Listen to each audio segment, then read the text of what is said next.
వెంకటేశ్వర స్వామి వారు తని బయలుదేరి వచ్చారు. వచ్చి ఏమో అనంతాచార్యులు అనారోగ్యం తగ్గిందా అన్నారు. ఇటువైపు నుంచి అటువైపు తిరిగి పడుకున్నారు.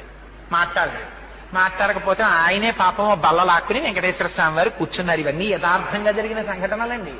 ఓ బల్ల మీద కూర్చుని చెయ్యి పట్టుకుని అనంతాచార్యులు తగ్గలేదా, ఇంకా ఒంట్లో ఉష్ణం అన్నారు. అంటే పాపం మీకు ఇప్పటికి తీరుబడి దొరికింది, మిమ్మల్ని నమ్ముకుని కొండ మీదకి వచ్చి ఇన్నాళ్ళ నుంచి పుష్పకైంకర్యం చేస్తున్నాను, 3 రోజులు అయింది జ్వరం వచ్చి పడి మంచాన, వచ్చి నన్ను పలకరించడానికి తీరుబడి కుదరలేదు, వైద్యుల్ని పంపిస్తానన్నావుట, ఏం పాపం నువ్వు వచ్చావేం ఖాళీ దొరికిందా అన్నారు. అంటే ఫోన్లేవయ్యా, మనస్సంతా కష్టపెట్టుకోకయ్యా, నీకు జ్వరం ఉందో లేదో చూద్దామని వచ్చాను. అనంతాచార్యులు నన్ను చూడాలన్న భక్తే తప్ప వైద్యులతో వైద్యం చేయించుకుందామని కూడా నీకు కోరిక లేదేమిటో, చూడు నీకు ఎలా తగ్గించేస్తానో అని ఒళ్ళంతా.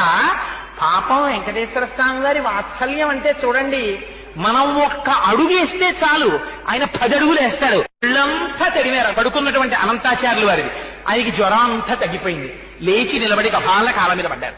పడి స్వామి అలకొచ్చేసింది, ఏం చెయ్యమంటారు, ఎప్పటి నుంచో ఈ శరీరానికి ఉండిపోయిన ఉద్రేకం, అహంకారం, మీరొచ్చినా కూడా అంత కోపంగా మాట్లాడాను, మీరు రాలేదని మనస్సులో ఉన్నటువంటి వ్యగ్రత చేత అలా మాట్లాడాను, మరోలా అనుకోకండి స్వామి, నన్ను క్షమించండి అని ఆయన కాళ్ళ మీద పడ్డారు.